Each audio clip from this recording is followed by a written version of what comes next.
ગુજરાત સરકારના આયોજન અંતર્ગત યોજાયેલી આ પદયાત્રાનો શુભારંભ બનાસકાંઠા ભાજપ અધ્યક્ષ કીર્તિસિંહ વાઘેલાની ઉપસ્થિતિમાં કરવામાં આવ્યો હતો। સૌપ્રથમ દીપ પ્રાગટ્ય કરીને કાર્યક્રમને ખુલ્લો મૂકવામાં આવ્યો હતો। જાજાવડા ગ્વાડીનાથ મંદિરના મહંત ઘનશ્યામપુરી બાપુએ લીલી ઝંડી આપીને આ પદયાત્રાને પ્રસ્થાન કરાવ્યું હતું। ડીજેના સથવારે દેશભક્તિના ગીતો ગાતા પદયાત્રીઓ ગ્વાડીનાથ મહાદેવ મંદિરથી થરા નગરપાલિકા રોડ, બજાર, એપીએમસી માર્કેટયાર્ડ અને દિયોદર નાળામાંથી પસાર થઈને દેવ દરબાર પહોંચ્યા હતા। પદયાત્રામાં રાજ્યસભા સાંસદ બાબુભાઈ દેસાઈ, બનાસ બેંકના ચેરમેન ડાયાભાઈ પિલિયાતર તેમજ પ્રાંત અધિકારી, મામલતદાર, ટીડીઓ અને ભાજપના અસંખ્ય કાર્યકર્તાઓ ઉપસ્થિત રહ્યા હતા। આ યાત્રામાં 80 વર્ષના શંકરસિંહ સગાજી વાઘેલા નામના વડીલે થરાથી 11 કિલોમીટરની પદયાત્રા ખુલ્લા પગે કરીને સૌને આશ્ચર્ય અને પ્રેરણા આપી હતી। દેવ દરબાર પહોંચીને સૌ પદયાત્રીઓએ નકળંગ દેવના દર્શન કર્યા હતા। ઓગણનાથ બાપાના પગલાના દર્શન કર્યા હતા અને દેવ દરબારના મહંત શ્રી બળદેવનાથ બાપાના આશીર્વાદ લઈ ભોજન પ્રસાદ ગ્રહણ કરીને સરદાર પટેલની 150મી જન્મજયંતિની ઉજવણી પૂર્ણ કરી હતી।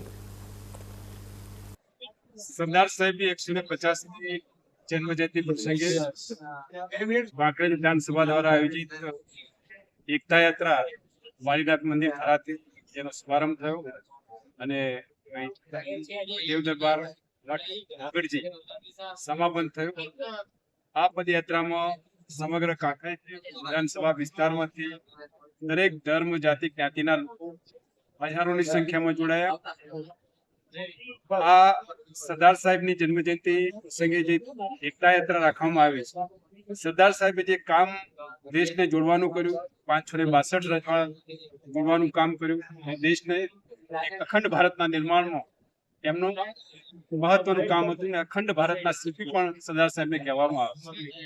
આ પદયાત્રાના માધ્યમથી, આ એકતા યાત્રાના માધ્યમથી એક આપણે દરેક ક્ષેત્ર સમાજના લોકોને સંદેશો ભારતીય જનતા પાર્ટી આપવા માંગે છે કે જે સરદાર સાહેબે એક ભારતનું નિર્માણ કર્યું, અખંડ ભારતનું નિર્માણ કર્યું, આ અખંડ ભારતને એક ભારત શ્રેષ્ઠ ભારત બનાવવા માટે દેશના પ્રધાનમંત્રી આદરણીય શ્રી નરેન્દ્રભાઈ મોદી સાહેબ કામ કરી રહ્યા છે, જેમાં સૌનો સાથ, સૌનો વિકાસ, સૌનો વિશ્વાસ, આ સૂત્રને સાર્થક કરવા માટે, સરદાર સાહેબના વિચારોને મૂર્તિમંત કરવા માટે સમગ્ર દેશના લોકો જોડાય, કાંકરેજ વિધાનસભાના લોકો જોડાય અને બાપજીએ પણ આપણને આશીર્વચન આપ્યા કે સરદાર સાહેબના વિચારો પ્રમાણે કાંકરેજ વિધાનસભામાં પણ બધા જ લોકો એક સાથે એક નેક થઈને બધા હળી મળીને સૌ લોકો સુધીને સફળ થાય।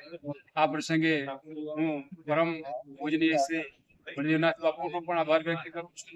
આ યાત્રામાં જોડાયેલા અમારા ભારતીય જનતા પાર્ટીના રાજ્યસભાના સાંસદ શ્રી બાબુભાઈ દેસાઈ, અમારા પાર્ટીના સૌ સિનિયર કાર્યકર્તાઓ, વિવિધ સમાજ, વિવિધ ક્ષેત્રના સન્માનીય આગેવાનો, આ બધા જ લોકો આ એકતા યાત્રામાં જોડાયા, દરેકનો હૃદયપૂર્વક આભાર માનું છું। સરદાર વલ્લભભાઈની આજે 150મી જયંતિ નિમિત્તે આજે બનાસકાંઠાના ઓગળ તાલુકાના મુખ્ય મથક થરા વાલીનાથ મંદિરથી અહીંયા પ્રસ્થાન કરવામાં આવ્યું હતું। 11 કિલોમીટરની પગપાળા યાત્રા લઈને અહીં થરાથી દેવ દરબાર માટે આવી પહોંચી હતી। આપણી સાથે જોડાના છે એક સરપંચ, એમની સાથે વાત કરું છું, જે 82 વર્ષના છે અને અહીંયા ચાલતા પગપાળા આવે છે। શું કહેશો, તમારું નામ શું છે અને તમે પગપાળા યાત્રાએ આવ્યા છો, શું કહેશો? અમે વાળીનાથ ભગવાનના દર્શન કરવા આવ્યા, વાળીનાથ થરા, પછી એ જે ચાલતા હેડતા આવ્યા દેવ દરબાર 11 કિલોમીટર, પછી અમારી 80 વર્ષ છે। તમારી ઉંમર 80 વર્ષ? હા, મારી ઉંમર 80 વર્ષ છે, બરાબર।